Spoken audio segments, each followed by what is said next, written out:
I spent my whole life being told what to wear, how to act, and what to be when I grew up. My name is Sarah, and my parents were the absolute worst. They were always trying to control me. They were famous lawyers, and I was destined to be one too. While they were at work, I painted a picture of the three of us. And when they got home, my mom said, "What is this ugly painting?" My dad tore the picture up. "This is a waste of time." They went to their office and slammed the door in my face.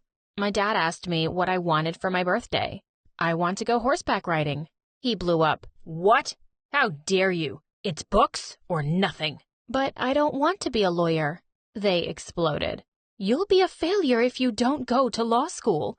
You'll end up just like those kids on the other side of town." They'd shower me with fancy clothes and expensive dinners to buy my obedience. When I was in the 7th grade, my parents started making me proofread their notes and court documents. For smart people, they really couldn't spell. And sometimes I made mistakes on purpose. I wanted to try being a normal girl for once. What's the worst that could happen? I came home with a temporary tattoo once, and my parents lost their minds. They hated tattoos more than anything. "Lawyers don't have tattoos." I was just having fun for once. I ran up to my room and slammed the door. I just decided to follow their rules, not because I liked them or anything.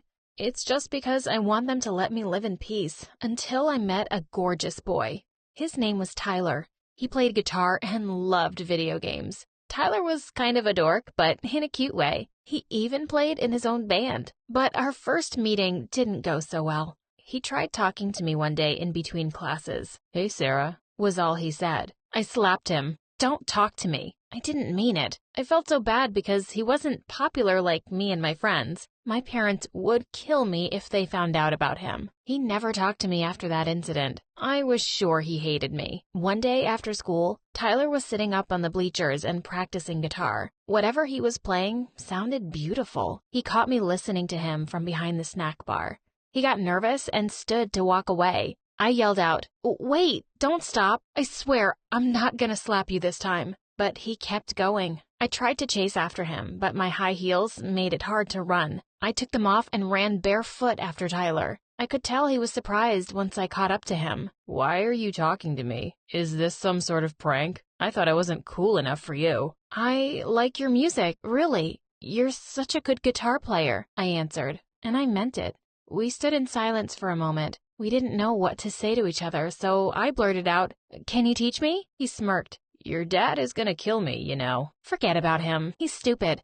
Let's just go back to your place." Tyler agreed, and we met up every Tuesday and Thursday after school for secret guitar lessons on the bleachers. I knew my parents wouldn't approve. I told them I was working with my history teacher to learn about famous 19th century court cases. They were impressed and didn't question it. Tyler had an extra guitar he let me borrow for lessons, but I didn't dare bring it home. He even let me borrow a few CDs of his favorite bands to listen to for inspiration. My parents were not the musical type. When I would sing Happy Birthday, my mom would cover her ears. "Oh, stop, you're giving me a headache." I wasn't bad at guitar. I wasn't good either.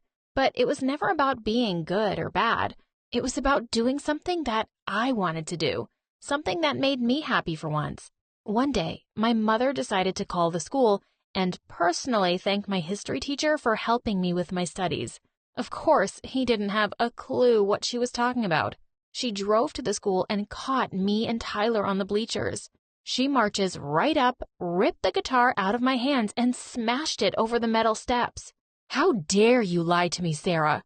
She turned her attention on Tyler. "Don't you dare come near my daughter again." I'd had enough. I wasn't about to let her treat Tyler the way she treated me. "Get away from him," I screamed and pushed her away. To my horror, she lost her balance and tumbled down the bleachers, landing on the dirt below. I felt terrible and ran down to her immediately, saying I was really sorry, but she just brushed me aside and yelled, "Have fun walking home." And with that, she stormed off. My life got worse after that. When my father found out, he screamed at me, "You're not allowed to see any of your friends ever again." He took all my CDs and stomped on them till they were tiny little pieces. One night, after not seeing Tyler for almost 2 weeks, I got a text from him. He asked if I wanted to come and see his band, the Cadets, play at a house party across town. I sent back an enthusiastic yes and started planning my outfit. Later that evening, I pretended to go to bed early, but instead, I snuck out of my bedroom window, hopped onto my bicycle, and went off to the given address. I got to the party and stuck out like a sore thumb in my pink top. Everyone was wearing torn t-shirts and tight jeans. A rock band was playing loudly in the living room. I recognized a few kids from my high school, but none of them wanted to talk to me. It was pretty obvious I didn't fit in. "Hey, Sarah." Tyler ran over, tripped, and spilled his drink on my cute top. I was mortified, but Tyler laughed and grabbed my hand. "Follow me." He walked into the kitchen where it was a little less crowded. He reached into a box and shuffled around for a bit. Finally, he pulled out a t-shirt for me to change into.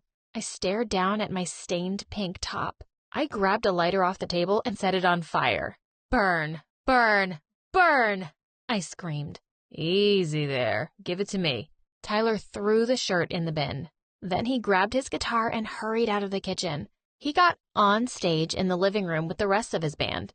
Everyone was dancing and singing along. The Cadets were actually really good. They might actually make it big one day. It was the greatest night of my life. Tyler drove me home and kissed me goodnight.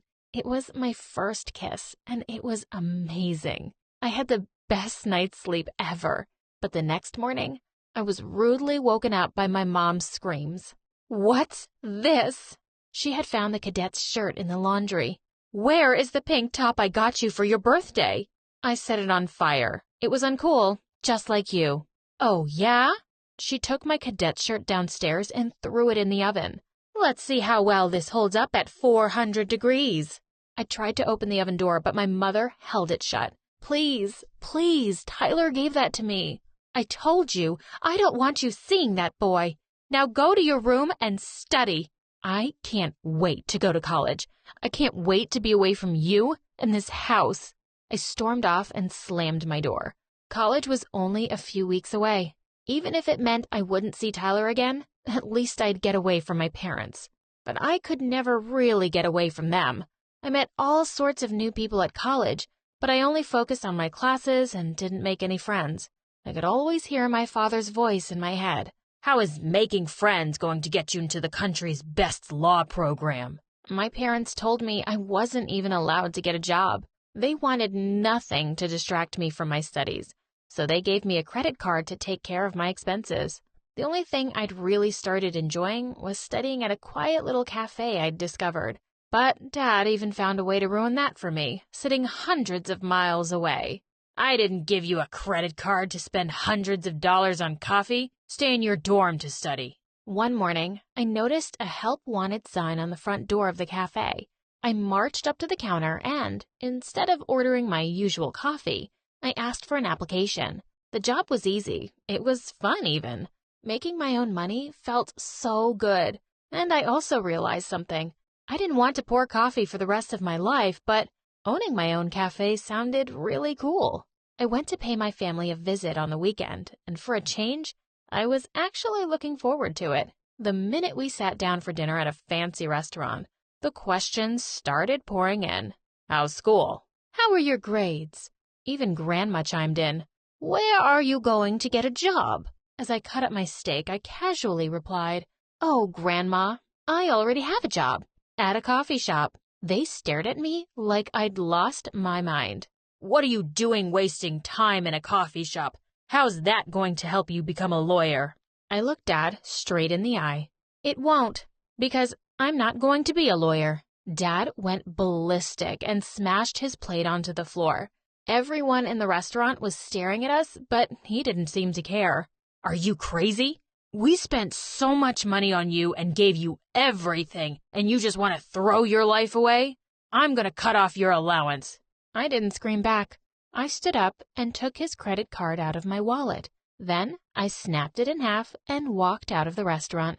They would never control me again. I went back to college and reconnected with Tyler. We met up for a cup of coffee at my favorite place.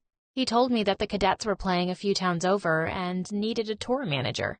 And even though the opportunity to travel the world seemed really exciting, I wanted to complete my degree and save up for my coffee shop. So I turned his offer down, but we started dating. We got married a few years later, and he was my biggest support in setting up my dream cafe.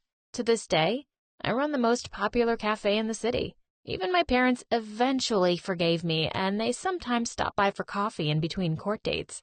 People from all walks of life come through my doors, each with a unique dream or goal. Here in my little coffee shop, I hope they make their dreams come true.